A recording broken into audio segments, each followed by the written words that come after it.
So third year breakouts were never a thing. Sorry. Do you have the time to listen to me grind? Take down the film watchers and nerds all at once. I am one of those, skeptical of status quo. Lazy and to the bone, no doubt about it. There's no date range that you can use that highlights the fact that year 3 players are more likely to break out because we just haven't waited long enough, or they haven't been in the league long enough to really get acclimatized and break out. Third year breakouts happen across all positions. In fact, it's the last year that a breakout's actually pretty likely. Now, breakout can be defined a whole bunch of different ways. I just use overall position rank just as a synonym for breakout, but I get that it can be defined a lot of ways. Brandon Ayuk pretty much broke out his first year without finishing in the top 24, for example, because of the rate at which he scored points through a limited sample size. And I don't want to ignore that some players break out without crossing my thresholds, but if we're just looking for a brief definition of breakout, I find finishing inside the top 36, top 24, top 12 and top 5 to be a pretty good historical way of going back and just looking at the patterns and trends. Okay, so it's not capturing everyone, but it's a really good measurement of when players are more likely to break out. So third year breakouts, no matter when you move those historical boundaries, were really the most common. In fact, across all positions, the second year is the most common type of breakout, depending on which threshold you want to look at. For example, there is a tendency for players to break out at high levels further they get into their career, like fifth year breakouts for wide receiver are the most common in their third year. So a player breaking out in their second year is less likely to break out into the top 5. And Jamar Chase doing it in year 1 inside the top 5 is incredibly rare. It's happened twice since 2000, as far back as I can go. It's 23-year history, so just throwing that out there. So that's fair. Okay. So where did that come from? I guess that would be the other question.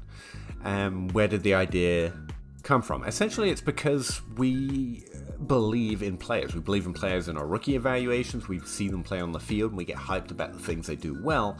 And honestly, it does feel like we give up too soon, when in fact we probably don't give up quick enough. So players that have disappointed up to their third year, it still feels like they might, because of the fact that the third year is a significant drop-off after their third year in hits. For example, at the wide receiver position after your third year, the average hit or the average player crossing one of those boundaries drops from like double digits down to single digits after their third year. So the third year really feels like your last hurrah. The problem with that is we actually get much more information about players as they play in the league. For example, if you go up from the top 24, it actually gets increasingly likely that they've had at least a top 36 season. So players who break out in year 3 inside the top 12 or top 5 have more often had a top 36 season before. And in fact, there's a decreasing appreciation of how likely or how hard a player is likely to hit the further they get into the league because of this. In other words, if they haven't already had a top 36 season by the time they hit year 3, they're less likely to hit the top 5 or top 12 than they are the top 24.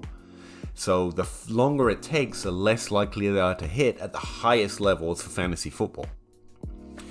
Now, is there more we can get out of this third year breakout myth, or the idea that players, we haven't really seen them have their full shots, and most breakouts happen within the first 3 years, and most of these decreasingly small sample sizes, and so we should expect a lot of variance. We could see anything. We literally saw Cordell Patterson just become a great running back. So there are extremes, but if you're talking about likely or probability, then those are the numbers. Those are what our expectations should be. But there is a little bit more we can get out the third year breakout, the concept of a third year breakout. For example, we can look at the commonality of breakouts. Now, I know no one likes commonality of breakouts. I don't like commonality of breakouts. It's weird to calculate and keep track of, and also it's hard to wrap your head around, and then when you finally wrap your head around it, it's actually pretty underwhelming. So let me put it to you this way. Instead of thinking about who's likely to break out in year whatever, instead just think of a random season. It could be any number you want to put on it. 2022, 2026, 2010. a random season. The question isn't who is more likely to break out in their career year. The question is, what type of breakout are we most likely to see in any given random season? That's the commonality of breakouts I have gone on about before. By calculating it that way, between 2009 and 2021, the most common breakout we see, as I've mentioned before, is a wide receiver breaking inside the top 24 in their second career year. That happens 100% of the time since 2009. Now you go back before that and we see a few seasons where it didn't happen. So it's not actually 100% of the time, but it's a really common occurrence that a second year wide receiver breaks inside the top 24 at least.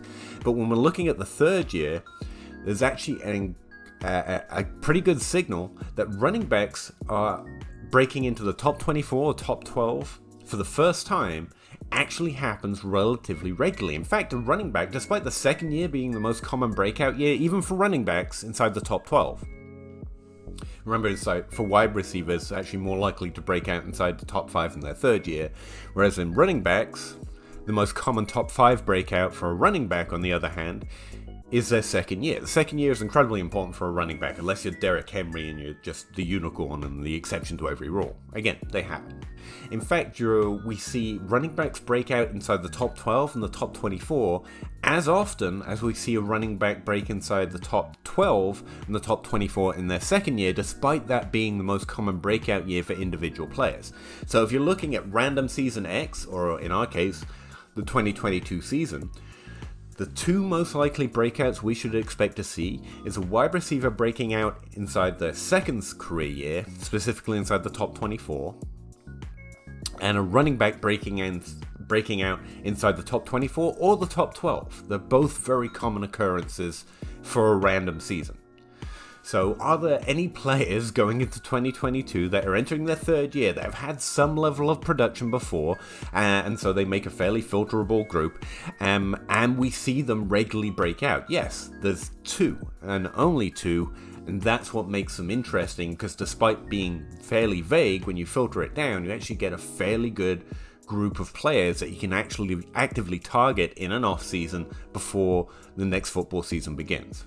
Now, before I mention them, I want to point out that running back works slightly differently to the wide receiver trend I was talking about before.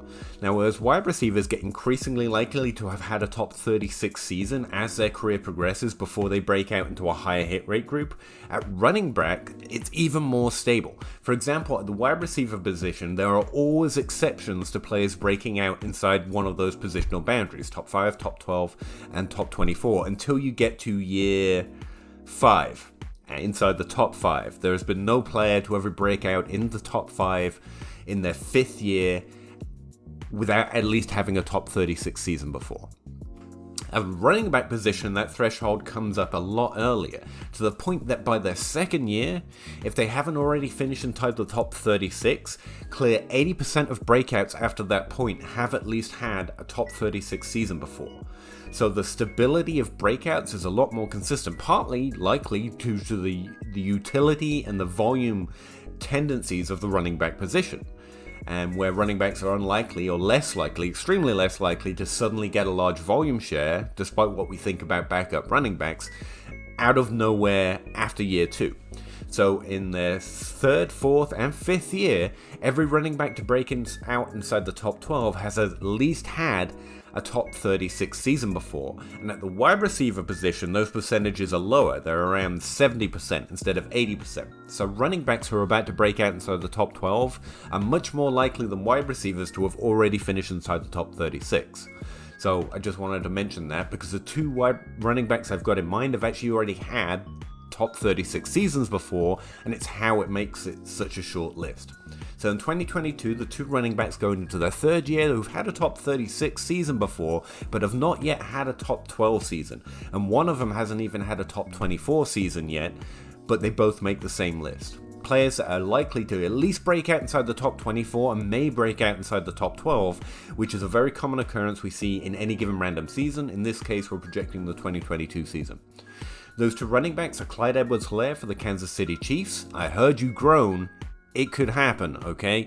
and A.J. Dillon for the Green Bay Packers. Now, I like A.J. Dillon a lot, but I'm a big Aaron Jones guy, so I'm a proponent of buying both, because both are drafted significantly below their likely ceilings, likely because they're being gathered up in hit rate groups that don't account for the commonality of breakouts inside the top 12 and inside the top 24 at the running back position, or the fact that both of them having had a top 36 season before makes them more likely as potential breakout candidates precisely because they're running backs and have likely already earned the opportunity to garner such workloads at this point in their career, whereas most running backs who haven't done it to this point aren't likely to do it in the future.